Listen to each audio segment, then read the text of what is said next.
¿Listo?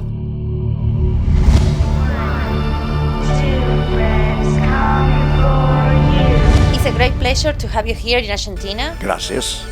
In the name of all Argentinian fans, we want to congratulate you for your enormous career. Along many years, you have participated in nearly 80 movies. Yeah, I think now I'm close to 80. I just finished 3 movies in a row. I just did a horror movie in Canada with Lin Shaye, the star of the Insidious franchise. And Lin and I go way back. And then I just did a film in Europe called Night World with Jason London. And so those movies will be coming out in 2017. Do you have any other series that you're a big fan or movies? Oh no, I like Game of Thrones. Yeah, I love Penny Dreadful. Oh, the movie I've been telling people to see recently, there's a horror film called It Follows, and there's a new one coming out called The Green Room. And the director's previous movie is a revenge movie called The Blue Ruin, which refers to the old family car. But that's a great film too, so you should check those out. Okay, I will. Let's go to Freddy. The time you began to shoot Nightmare on 1994, I believe, that was the time that you were also Willie in V. Here in Argentina, we totally love that series. What do you remember? Do you have any memory, family moment about performing Willie? Well, Willie, I miss so many of those cast members, and some of them have passed away now, but I learned so much because I did the mini-series and the TV series, and I learned to really relax in terms of my television acting.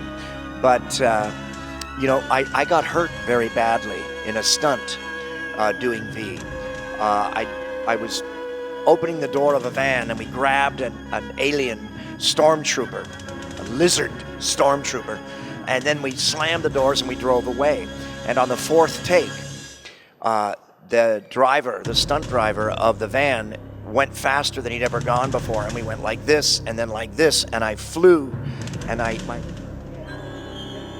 hit the back, and I flew out onto the street, 45 miles an hour speed, and I had a huge scar, gash, flap. They called it a trapdoor injury. And Michael Ironside, the wonderful actor Michael Ironside, took me to Michael Jackson's plastic surgeon. He wouldn't let me go to the hospital because plastic surgeons sew differently. And he saved my career. So that's my best Willie story. It's not very funny, but it was kind of schizophrenic for me back then because Willie was very kind and gentle and sweet. And of course, Freddy is very vicious and angry. So they were sort of two sides of the coin. Yes, and about Freddy, what do you think? Why people love Freddy so much? Because it's not so much, it's an opinion. Freddy is funny in the movies. Please, God. This is God. Well, Freddy's funny, and he's one of the first horror villains with a personality. Jason and Michael Myers, not much personality there. But yeah, that guy in the hockey mask, not a lot of fun. But no, I think the real reason for my popularity, and I wish I could claim a lot of the reasons why the movies are so successful, but it's the genius of Wes Craven. And also, the movies have very strong women in them. Freddy's always beat by a very strong woman. So there's a bit of Beauty and the Beast, but I think we are the movie that was responsible for getting the first horror fangirls.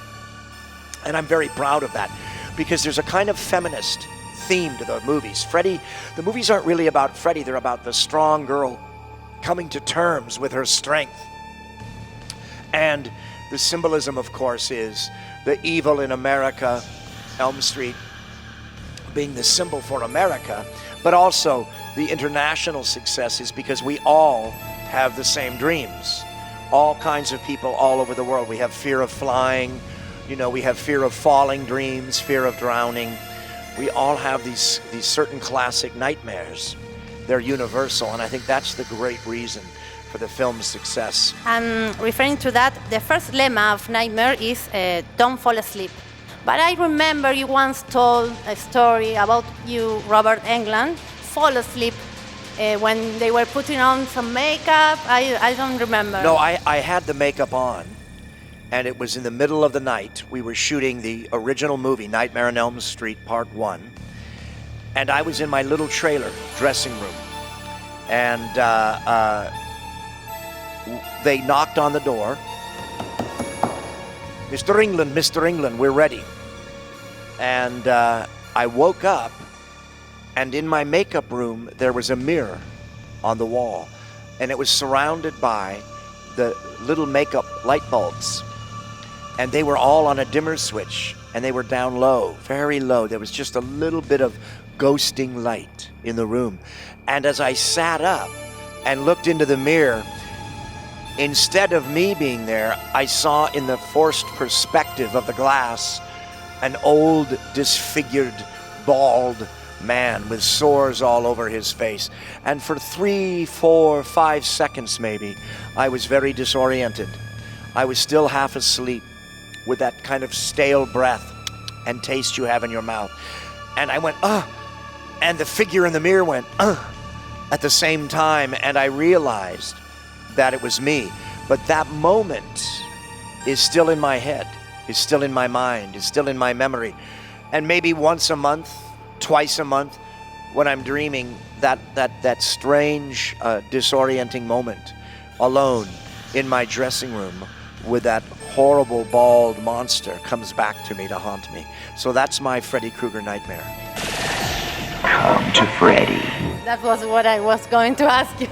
A great story. And this was your nightmare relating to Freddy. But what do you think would be Freddy, the character, Freddy's worst nightmare? Well, you know, Freddy is afraid of fire.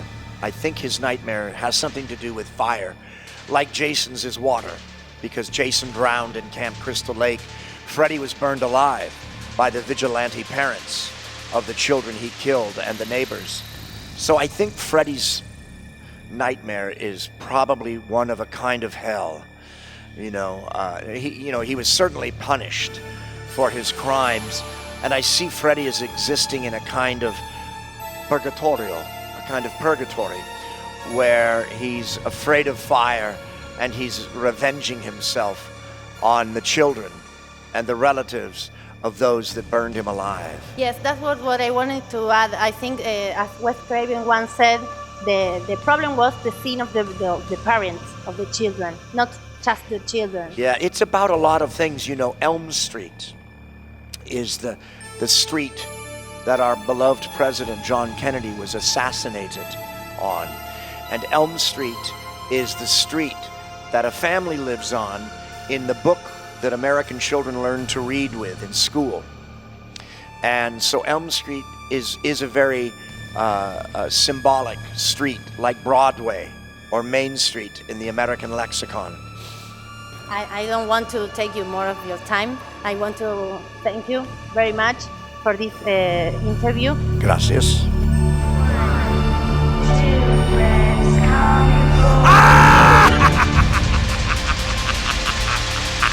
Freddy Krueger aquí, a.k.a. Roberto Englund, and you're watching DIBOX. No more pesadillas. Very good questions. But a big fan. And a big if fan. you like scary movies, go see The Green Room. Yes, I